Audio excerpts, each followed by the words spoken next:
Hi folks, I'm Richard Friedman for October 31st, 2020. Welcome to my Trump cartoon countdown for the week. Again, October 31st, 2020, where every week we feature the #1 cartoon on Twitter with a countdown of the most popular. And before I get into that, I got 4 for you today, 4 winners. And what I'd like to do is just introduce you to one of my books, a sample of one of my books to give you an idea about my books in case you want to purchase them, or you just want to go to my website and you could just browse through the sample cartoons as well.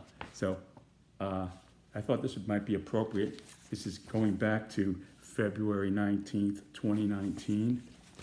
Here's the book. And here's the cartoon.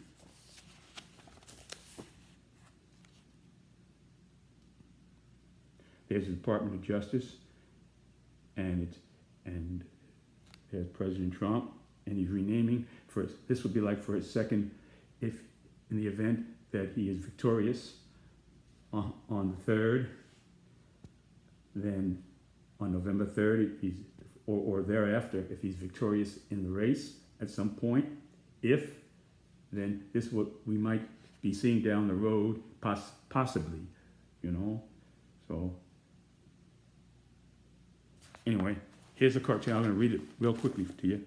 Trump, according to a New York Times report, may have tried to get Acting Attorney General Whitaker to put a Trump ally in charge of the investigation of his former personal attorney, Michael Cohen, given the above and the saga of Jeff Sessions, a.k.a. Mr. Magoo. The below depicts a future Trump world possibility. Now, I say possibility, can't go into anybody's mind, see what they're going to do, but based upon historical trends and events, I figured, here it is. That's the Department of Justice. This is pre-Barr days. This goes back to the pre-Barr era, before there was Barr, okay? And here, President Trump saying, my second national emergency declaration is on the fake news crisis threatening our great country. Effective immediately, this fantastic symbol of our democracy, meaning the Justice Department, will be renamed the Trump War Department on Fake News Investigations. So that's the Trump War Department on Fake News Investigations, and there we have it here.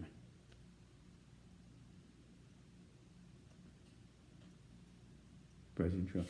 Okay, now to get into the up-to-date on the latest. Okay, so we go. Number 4. Okay. Here is Vice President Mike Pence. This is before President Trump and former VP Biden had their debate.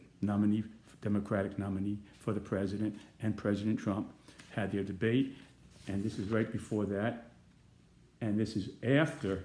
It's before their debate, and this is again after also. This is actually, this is minutes before the second debate. Vice President Pence got there minutes before the second debate, okay? And this is after Vice President Pence.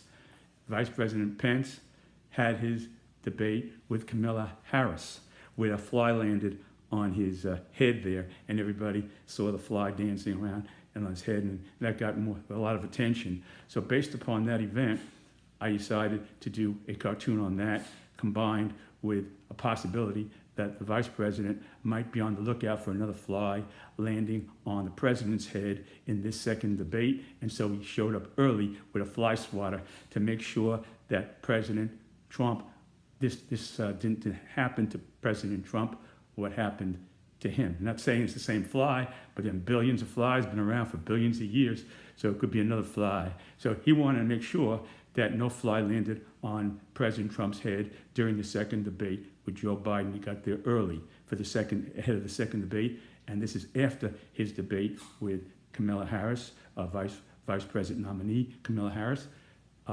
So this is after that with the fly incident, and just before the second debate with former Vice President and Democratic nominee Joe Biden. Okay, so here we go.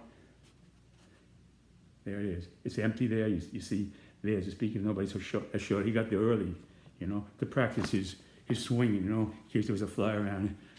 Practice his with his fly swatter. There's a fly swatter. See that?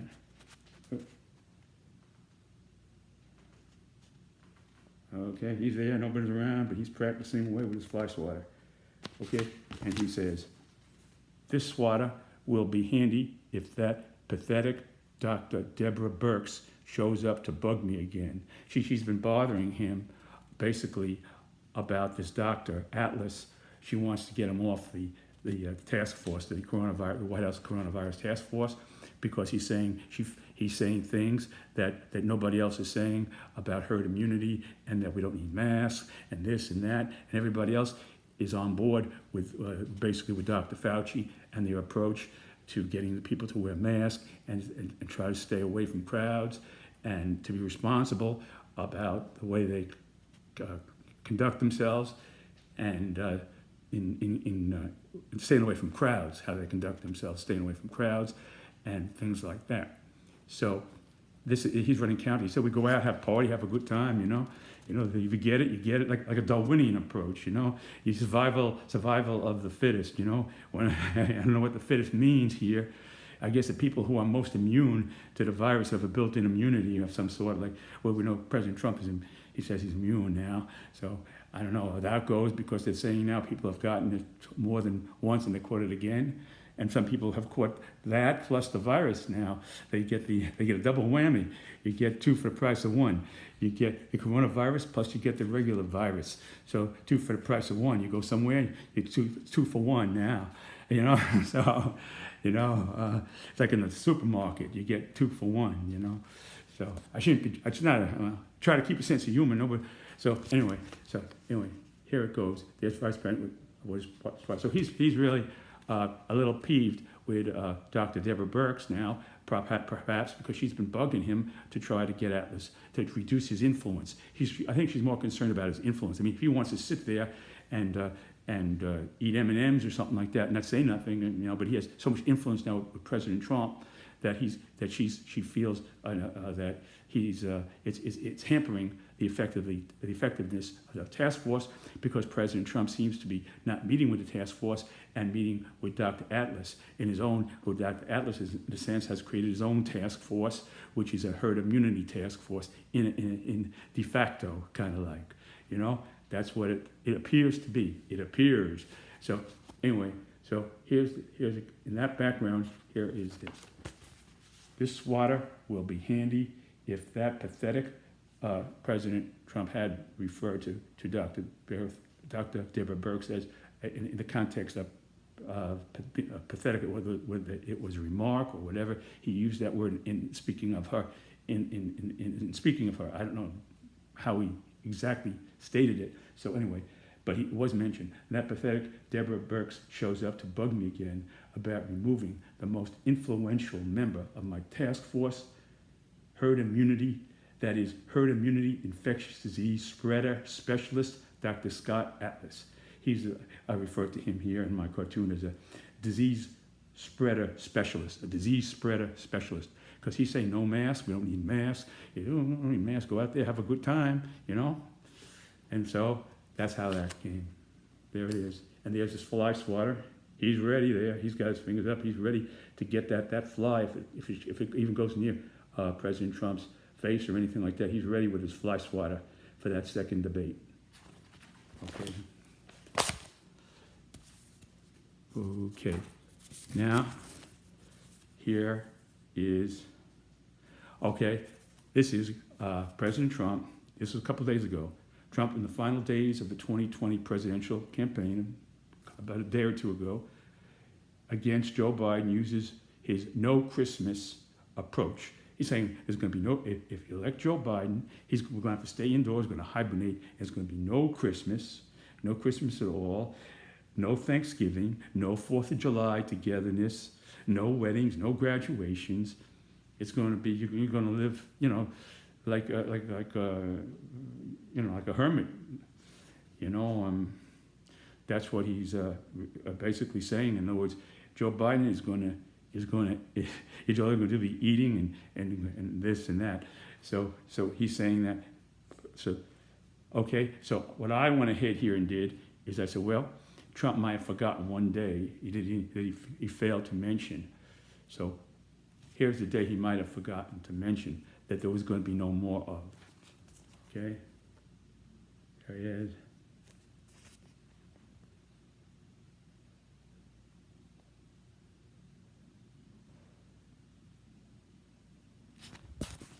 There will also be no Groundhog Day because the hog will refuse to wear the Biden-mandated face mask.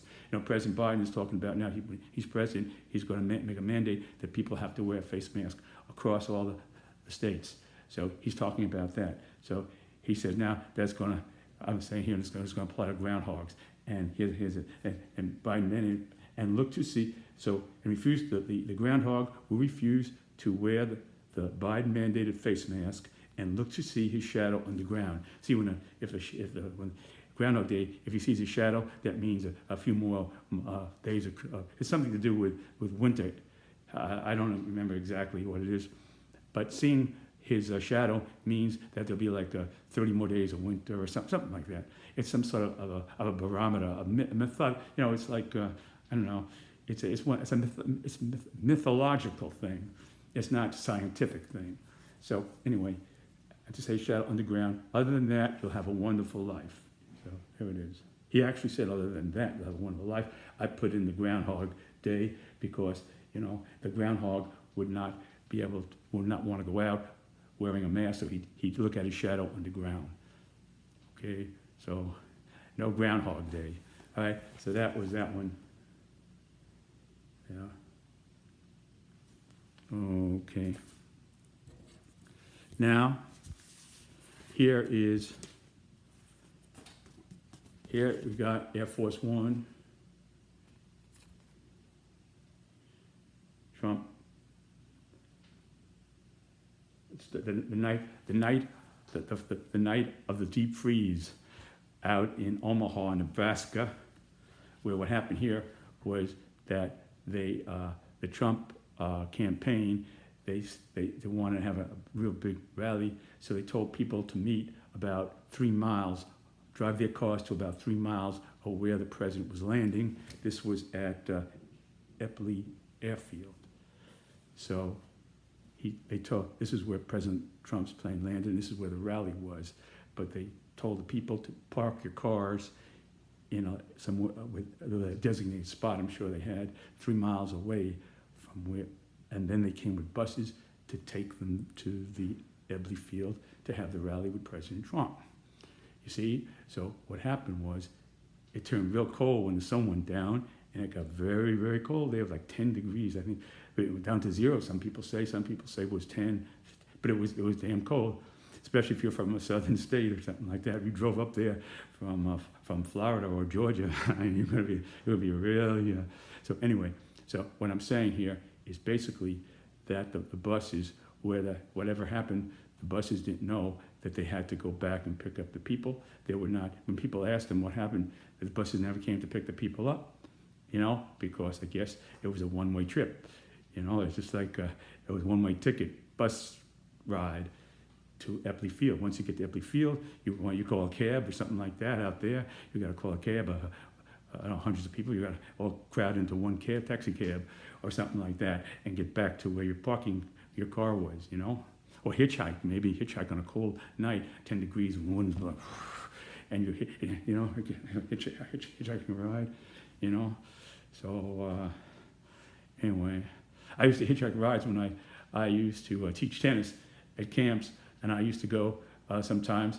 I didn't have a car, my own car in those days, so I used to hitchhike. Sometimes I'd hitchhike through the mountains there, up in the mountains, and so I know what it's like to hitchhike. But it wasn't no cold 10 degrees out there. It was during the summertime. So anyway, so here is President Trump. Now you can see his hair is a little bit blowing in the wind, and it's very cold out there. Let's say we could safely say it was 10 degrees or less. Okay, in the night, in the cold night air, he's waiting to get on his heated airplane. With maybe a nice hot chocolate or Kentucky Fried Chicken with whatever. And here's this thing here. Here's his thoughts, conceivable thoughts. Okay, here it is. Here we go. This goddamn wind is ruining my perfect hairstyle for my 2024, he's assuming he's going to be reelected, and probably assuming he's going to run again in 2024. You see, he's going to run again in 2024 if he wins here. Try a way to do a constitutional amendment. You see, something like that. Or say, well, we haven't gotten it straightened out, the voting. I still think we have to go another term after 2024, because we still haven't gotten the ballots right in terms of those mail-in ballots. So he's talking about 2024 in his thoughts, perhaps. 2024 rallies, no more freezing. Okay, no more freezing. We will sell these supporters. Okay, this goddamn wind is ruining my perfect hairstyle. See, that's the first thing his thought was of his perfect hairstyle. You can see his hair blowing in the wind. President Trump always liked to have his hair perfect. He's perfectly styled. So here it is blowing in the wind, And this is the way I drew it. It was blowing in the wind. I didn't make this up. That was exactly the way. If you look at the picture of President Trump standing by the plane in the darkness of night, the cold and the wind, his hair was like that. But I maybe accentuated a little bit. But it definitely was the way you see him in the White House, at a news briefing. It would never be like that. So anyway, this goddamn wind is ruining my perfect hairstyle for my 2024 rallies. No more freezing. We will sell these supporters who I love. Now, President Trump has said he loves his supporters. I love MAGA, Make America Great Again, winter hats with American flag earmuffs, So he said the thing where he said, MAGA on top, you're going to have like a cushion American flags right here, and they're going to be nice and warm. Maybe the buses won't show up again, but at least your ears won't be a little bit warmer for that winter of 2024, for that cold snap. Still not even winter yet, 10 degrees up there. Wow. So anyway, now here's number uno de la semana. Numero uno de la semana on Twitter. Okay, now here's President Trump dancing to the YMCA song. Now, I did one where he was dancing to the YMCA song that was his own, made about a clear blue sky. Well, since then, what happened is that the Village people got upset with President Trump for using their song, because they did not authorize him to use their song. So they wrote up a song. They didn't think they had much of a shot at writing letters or trying to get into the White House to see him. They didn't think that would be the way to go. So what they did was they wrote a song to say how they felt and what steps they were going to take if he continued to use their song against their will, against what they wanted him to stop doing, which was not to use their song at his rallies. Okay, so anyway, so President Trump changed. President Trump hasn't said anything about it. President Trump is always quick to get back when somebody says something, but this time he's been very quiet about that Village People song. It was on Saturday Night Live the other night. I heard it. That's what inspired this. When I heard that, I said, wow, President Trump has to have an answer for this. Even if he's not going to answer it, I'm going to create an answer. So I did that in this cartoon. So anyway, this is created as an answer for President Trump to answer back to the Village People, because he didn't answer, so I took as a liberty to do this cartoon to answer for the president, as he might have answered if he had a song that he'd write and dance to. Okay, so here it is. There's President Trump dancing. He's dreaming about this, by the way. I put this as a dream because naturally I didn't want to put words in his mouth that he was saying this, so I didn't want to get anybody that impression. So it's a dream that President Trump had here while he's sleeping. And here he is dancing to the tune of YMCA. And this is the song, his answer to the Village People. Okay. All right. I don't imitate President Trump's voice. I just do the words. So here we go. Young man, there's no need to feel down. Very soon, my Attorney General will show you around. I said, young man, there's a jail you could be where you will not hear any Trump rally. I said, young man, are you listening to me? You will be in a cell with crooked Hillary. I said, young man, if you want me to pay, I think they did ask him if you want to use our song, you have to pay. They did say that in their song. So, young man, if you want me to pay, you will get me some dough from the YMCA. From the YMCA, you will get me a lot of dough from the YMCA. Okay, so there's a song. That was that. Okay.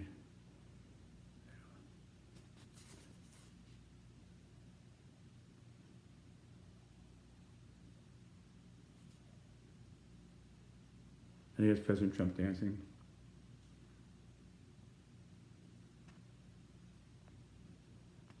That was number one in this group of cartoons that I had on Twitter. This was number one.